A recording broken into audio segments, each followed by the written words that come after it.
बाबा दातू जी का विरोध। श्री गुरु अंगद साहिब जी के दो सुपुत्र थे, बड़े दासू जी और छोटे दातू जी। जब श्री अमरदास जी की महिमा दूर दूर तक होने लगी तो दातू जी बहुत ईर्ष्या करके गुरु गद्दी संभालने के लिए गोइंदवाल चले गए। गुरु साहिब जी संगत में अपनी गद्दी पर सुशोभित थे। दातू जी ने आते आते ही बड़े गुस्से से गुरु जी की पीठ में एक जोर से लात मारी, जिससे गुरु जी गद्दी से गिर पड़े। दातू जी अभी कुछ और करने के लिए सोच ही रहे थे कि गुरुजी दातू जी का पैर पकड़कर दबाने लगे और कहने लगे कि मेरा वृद्ध शरीर होने के कारण कठोर है। आप जी के कोमल चरण को चोट लग गई होगी। आप मेरे गुरुदेव के लड़के हैं, मुझे उठकर आप जी का आदर करना चाहिए था। मुझसे भूल हो गई, मैंने उठकर आप जी का आदर नहीं किया। आप मुझे क्षमा करें। यह कहकर गुरु जी अपने निवास स्थान पर आ गए और दातू जी गद्दी पर बैठ गए। दूसरे दिन जब कोई सिख दातू जी के पास भेंट लेकर माथा टेकने न आया तो संध्या समय उदास होकर गुरु जी के घर का कीमती सामान और चढ़ावा इकट्ठी हुई माया सब कुछ खच्चर पर लाद कर खडूर को चल पड़े। रास्ते में रात के समय यह सब कुछ चोरों ने लूट लिया और दातू जी सेवकों के साथ खाली हाथ ही खडूर पहुंचकर बहुत पछताए। इसके अतिरिक्त एक बात और हुई कि जो टांग दातू जी ने गुरु जी को मारी थी उसमें काफ़ी दर्द होना शुरू हो गया। गुरु जी ने बसार के जाकर गुप्त होना। इधर गुरु जी इस दुविधा से बचने के लिए अकेले ही उठकर चल पड़े और बसार के पहुंच गए। गांव से बाहर एक कच्चे कमरे में बैठकर कमरे से बाहर द्वार पर लिख दिया कि द्वार को जो खोलेगा वह लोक परलोक दोनों से ही वंचित हो जाएगा। हम उसकी सहायता नहीं करेंगे। तत्पश्चात जब दिन निकला तो गुरु जी को न देखकर लोगों ने बहुत शोर मचा दिया।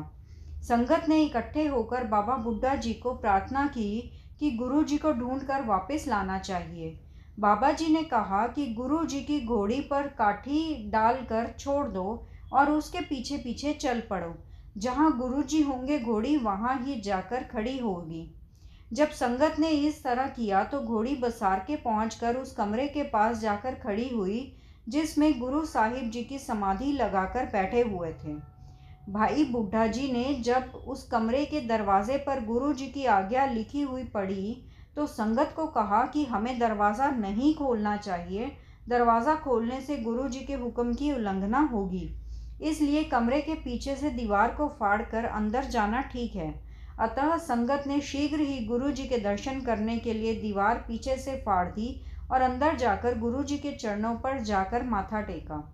आप जी की आज्ञा का पालन करते हुए सिखों का दीवार फाड़कर अंदर चले जाना देखकर गुरु जी बहुत खुश हुए और वचन किया कि इस सन अर्थात छेद के रास्ते जो पुरुष श्रद्धा प्रेम से इस कमरे का दर्शन करेगा उसकी 84 कट जाएगी। तदुपरांत संगत की प्रार्थना सुनकर गुरुजी संगत के साथ गोइंदवाल आ गए। इससे सारे गोइंदवाल में खुशी की लहर दौड़ पड़ी। शेखों को उनके किए हुए फल। मुगल बादशाह के समय दिल्ली और लाहौर के रास्ते में व्यास नदी से पार होने के लिए गोइंदवाल का पतन प्रसिद्ध था। शाही सेना के ठहरने के लिए बड़ी बड़ी सराएं बनी हुई थी। इन सराओं में आने जाने के कारण सदा ही बहुत रौनक लगी रहती थी। इन रौनक के कारण व्यापार पेशा कुछ शेखों के यहाँ घर बसते थे। इनके लड़के गुरु के सिखों को से सदा ही नोक झोंक लगाए रखते थे। सिखों के पानी के घड़े गुलेले मारकर तोड़ देते थे और सिख स्त्रियों को बुरा भला बोलते थे। जब सिखों ने गुरु जी को यह सारी बात बताई तो आप जी ने कहा कि कर्ता पुरुष इनको आप ही बंद करेगा। आप शांति बनाए रखें। कुछ दिन ठहर कर यहाँ 86 साधुओं का एक डेरा आकर उतरा। जब वह कुएं पर पानी लेने के लिए गए तो शेखों के लड़कों ने उनके घड़े तोड़ दिए। तब सयासियों ने शेखों के लड़कों की खूब पिटाई की, उनकी गत अच्छी बनाई। इस घटना के कुछ दिन के बाद पठान सैनिकों का दल दिल्ली से लाहौर को जाता हुआ यहाँ से उतरा। उस रात बड़ा तूफान आया जिससे डेरे में उथल पुथल मच गई और पठानों की एक खच्चर शेखों के लड़कों ने घेर ली और अपने अंदर बांध ली। सुबह जब पठानों ने एक खच्चर को गुम पाया तो उन्होंने उसकी भाल करके एक शेख के घर बंधी हुई पकड़ ली और शेखों को चोरी के इल्ज़ाम में बहुत मारा और उनके घर लूट लिए। जब यह बात गुरुजी को बताई गई तो आपने वचन किया कि जो निर्वैर पुरुष से सीना जोरी करता है वह आप ही दुख पाता है। डल्ले गांव के सिख और सुल्तानपुर का भाई महेशा। भाई पारो, लालो, खान छुरा, दीपा, मल्लू शाही और किदारी आदि सिख डल्ले के गुरु घर के बहुत प्रेमी हुए हैं जिनका गुरु जी ने उद्धार किया है।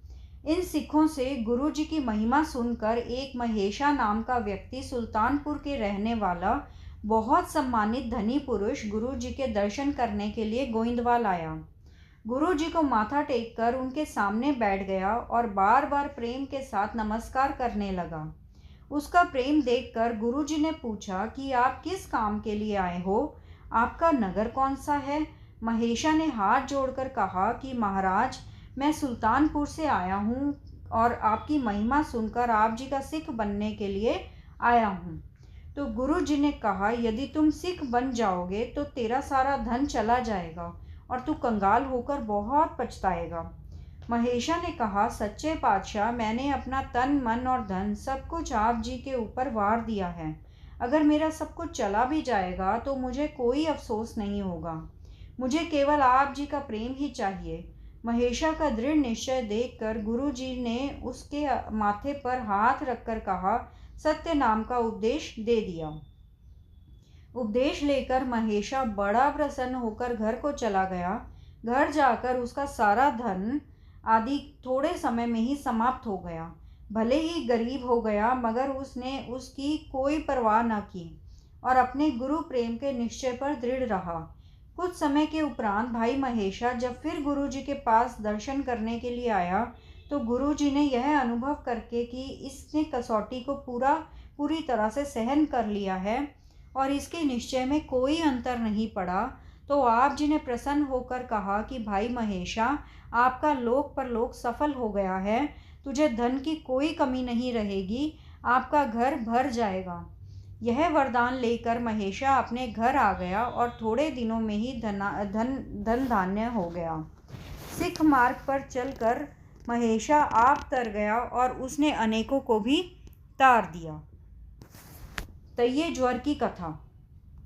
गोइंदवाल एक माई का लड़का तैये ज्वर के साथ मर गया। उसका रोना पीटना और कुर्लाहट सुनकर गुरु जी ने उसके लड़के को जिंदा कर दिया और तैये ज्वर को पकड़कर एक लोहे के पिंजरे में कैद कर दिया।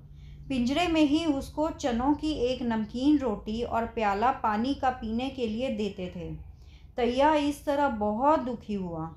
एक दिन भाई लालो डल्ले गांव वाला जब गुरु जी के दर्शन करने आया तो तैये ने उसके आगे प्रार्थना की कि मुझे इस कैद से छुड़वाओ। जब भाई लालो ने गुरु जी के पास प्रार्थना की कि इसको छोड़ दो तो गुरु जी ने कहा कि यह लोगों का खून पीता है और बहुत तंग करता है, इसलिए इस जालिम को छोड़ने के लिए हम तैयार नहीं हैं। भाई लालो ने कहा, इसको मेरे साथ भेज दो, मैं इसको कोई ऐसा काम नहीं करने दूंगा।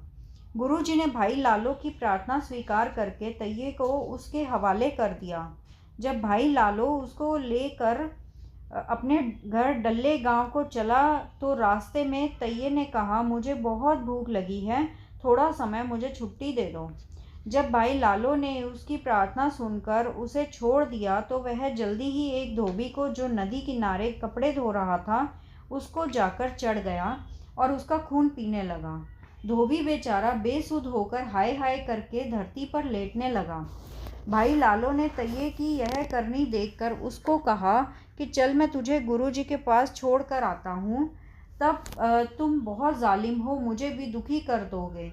तब तैये ने कहा, मेरी इस भूल को क्षमा कर दो, आगे से मैं आपकी आज्ञा में ही रहूँगा और यदि कोई आपका नाम लेकर मेरी यह कथा सुनाएगा तो मैं उसको छोड़ जाऊँगा। उस दिन से तैये ज्वर वाले को जो कोई यह कथा सुनाकर मीठी रोटी बांटता है, तैया उसको छोड़कर चला जाता है। सतनाम सतनाम सतनाम जी, वाहे गुरु जी। सतनाम सतनाम सतनाम जी, वाहे गुरु वाहे गुरु वाहे गुरु जी। वाहे गुरु तेरा शुक्र है, शुक्र है, शुक्र है तेरा दात्या, तेरा शुक्र है।